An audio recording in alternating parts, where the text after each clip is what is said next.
محمد طاهر. النادي الاهلي ما زال يفوز، النادي الاهلي ما زال يقترب من البطولة اقرب رويدا رويدا. ايه يا عم، مش ناوي تخسر بقى ولا ايه يا راجل؟ ده ريال وبرشلونة بيخسروا، انت عندك السيتي اقوى فريق في العالم دلوقتي خسر.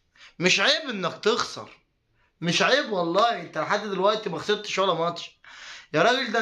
ده انت لاعب 11 الفرق من سابقاك ب 10 مباريات وانت لسه الاول. اتقي الله يا اخي، اغسل العين، اغسل العين. اخلي الفرق على فكره، احب بس اوصل رساله لكل لاعبي النادي الاهلي والاداره النادي الاهلي، ان الفريق لما بيفوز بفرق نقاط عالي ما بيبقاش فيها متعه، ما بيبقاش فيها متعه خالص كده. انما انت لما تكسب بفرق نقطتين 3